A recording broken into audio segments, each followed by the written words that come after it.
कार्तिक महिन्यातील शुक्ल पक्षातील एकादशीला देवउठणी एकादशीचे व्रत करण्याची परंपरा आहे। या दिवशी जगाचे पालनकर्ता आणि निर्मिता भगवान विष्णू आणि माता लक्ष्मीची पूजा केली जाते आणि त्यांना प्रिय असणाऱ्या वस्तू देव केल्या जातात। सर्व एकादशी तारखांपैकी देवउठणी एकादशी अतिशय महत्त्वाची मानली जाते। असे मानले जाते की या दिवशी खऱ्या मनाने पूजा केल्याने भगवान विष्णूंची कृपा प्राप्त होते आणि घरात सुख समृद्धी वास करते। देवउठणी एकादशीचा हा जो सण आहे तर तो आपल्याला कधी साजरा करायचा आहे त्याबद्दलची संपूर्ण माहिती आजच्या व्हिडिओमध्ये आपण घेणार आहोत।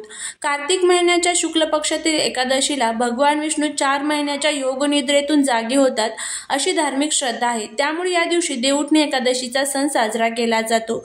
या दिवसापासून शुभ आणि शुभ कार्याला सुरुवात होते।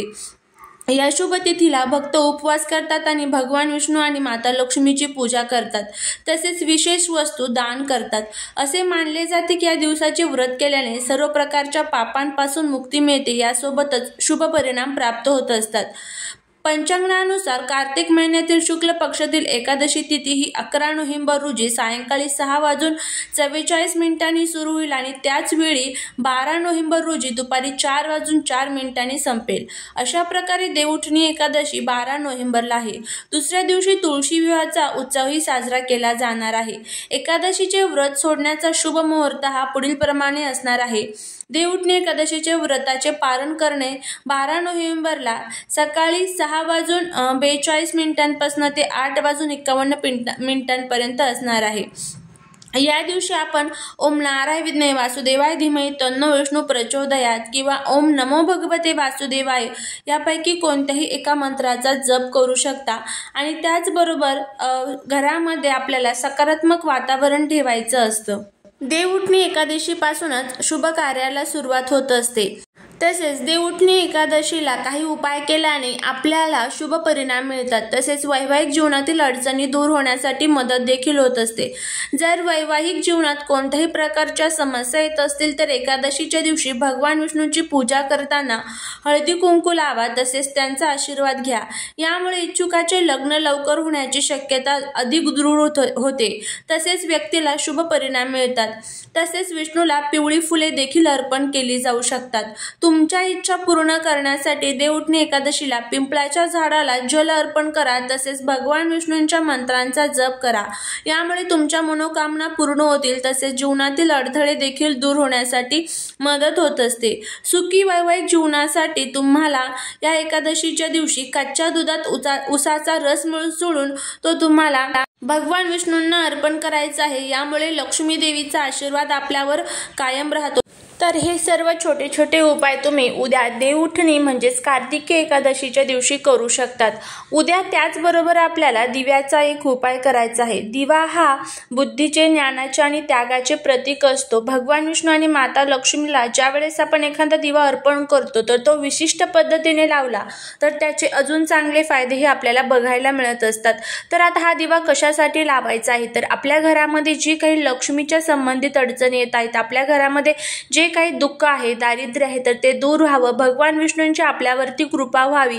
कारण माता लक्ष्मी या त्याच घरामध्ये राहतात ज्या घरामध्ये भगवान विष्णूंची सेवा केली जाते। तर भगवान विष्णूंना प्रसन्न करण्यासाठीच आपल्याला हा जो दिवा आहे तर तो लावायचा आहे। हा दिवा तुम्ही उद्या सकाळीच लावायचा आहे। सकाळी लवकर उठायचं आहे, स्वच्छ आंघोळ करून घ्यायची आहे, आपल्या घरामध्ये रोजची जी काही आपली देवपूजा असेल तर ती करून घ्यायची आहे। त्याचबरोबर अभिषेक करून घ्यायचा आहे। मूर्तीवरती तुम्ही रंगनाथाच्या मूर्तीवरती करू शकता, विठ्ठलाच्या मूर्तीवरती किंवा भगवान विष्णूंच्या मूर्तीवरती तुम्ही अभिषेक करू शकता। तुळशीपत्र अर्पण करायचे आहे, त्याशिवाय आपली कोणतीही पूजा पूर्ण मानली जात नाही, हे सर्वांनाच माहीत आहे। तर अशा पद्धतीने एखाद्या मंगलमय वातावरणामध्ये ज्या वेळेस आपण एखादा उपाय करतो तर त्यावेळेस त्याचे अजून फायदे हे आपल्याला होत असतात। तर आता हा उपाय कशा पद्धतीने करायचा आहे तर ते आपण बघणार आहोत। सर्वात प्रथम तुम्हाला काय करायचं आहे, एक पंती घ्यायची आहे। ही पंती तुम्ही मातीचीही घेऊ शकतात किंवा मग तुम्ही तुमच्याकडे जर पितळेचा दिवा असेल तर तोही घेऊ शकतात। पण पंथी घेत असताना ती स्वच्छ असावी, कुठेही काळी वगैरे झालेली नसावी. त्याचबरोबर जर कोणताही तर धातूचा दिवा जर तुम्ही घेणार असाल तर तोही स्वच्छ असावा, कुठेही तुटलेला किंवा चमटलेला वगैरे असा नको आहे. कारण ज्यावेळेस आपण उपायांसाठी एखादी वस्तू वापरतो तर ती स्वच्छ असणं आणि नीटनेटकी असणं तितकंच ते गरजेचं असतं. आता काय करायचं आहे, सर्वात प्रथम या दिव्यामध्ये तुम्हाला लाल कलावा सर्वांना माहीत आहे तर त्या लाल कलाव्याची वात तुम्हाला टाकायची आहे, ज्याला आपण रक्षासूत्र म्हणत असतो बघा. तर या रक्षासूत्राची वात ही देवी लक्ष्मीला खूप प्रसन्न करत असते. तर देवी लक्ष्मीला प्रसन्न करण्यासाठीच आपल्याला त्यामध्ये लाल कलाव्याची वात टाकायची आहे. आता यामध्ये तुम्ही वात टाकली की यामध्ये तुम्हाला तूप टाकायचं आहे. तूपच टाकायचं, कारण ज्यावेळेस आपण देवी लक्ष्मीसाठी तूप टाकतो तर त्यावेळेस त्या खूप लवकर प्रसन्न होत असतात. तूप टाकल्यानंतर हा दिवा तुम्हाला प्रज्वलित करून घ्यायचा आहे. दिव्याला हळदी कुंकू अक्षदा व्हायच्या आहेत. एका प्लेटमध्ये स्वास्तिक काढायचं, त्या स्वास्तिकवरती थोड्याशा हळदी कुंकू अक्षदा अर्पण करायच्या आणि त्यावरती तुम्हाला हा दिवा ठेवायचा आहे. दिवा ठेवल्यानंतर तुम्हाला भगवान विष्णू आणि माता लक्ष्मीला प्रार्थना करायची आहे. माझ्या जीवनातील जे काही त्रास, दुःख, दोष, अडचणी, विघ्न, संकटे आहेत तर ते दूर करा. तुमची कृपा अखंड माझ्यावरती राहू द्या, अशा पद्धतीने प्रार्थना करायची आहे.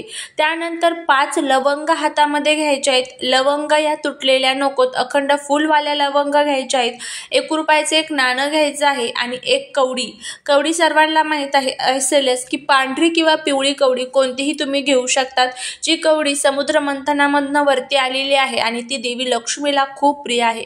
तर या 3 वस्तू तुम्हाला घ्यायच्या आहेत आणि या 3 वस्तू तुम्हाला आपल्या हातामध्ये धरून महालक्ष्मी अष्टकमचं तुम्हाला 16 वेळेस पठण करायचं आहे. एकदा व्यंकटेश स्तोत्रमचं पठण करायचं आहे आणि त्यानंतर तुम्हाला हे जे सर्व साहित्य आहे तर त्या दिव्यामध्ये तुम्हाला टाकायचं आहे. आता हे अभिमंत्रित केलेलं साहित्य आपण त्या दिव्यामध्ये टाकलेलं आहे. आता जोपर्यंत आपली सेवा चालू आहे तोपर्यंत दिवा विझणार नाही याची आपल्याला काळजी घ्यायची आहे. दिव्यामध्ये साहित्य टाकलं की त्यानंतर आपल्याला दिव्याला नमस्कार करायचा आहे.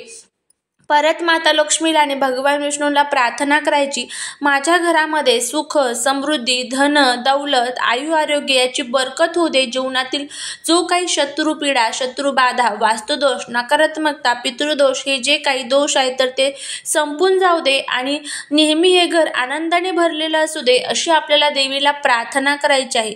दिवा हा जळेल तोपर्यंत जळून द्यायचा. सांगितल्याप्रमाणे जोपर्यंत आपली सेवा चालू आहे तोपर्यंत दिवा भिजता कामा नये. दिवा थंड झाला की त्यानंतर त्यातली 1 रुपया आणि जी कवडी आहे तर ती आपल्याला आपल्या जवळ घ्यायची आहे काढून. ती स्वच्छ तुम्ही पाण्याने धुवून घ्या. बाकीचं जे साहित्य आहे तर ते निर्मल्यात तुम्ही टाकून देऊ शकता.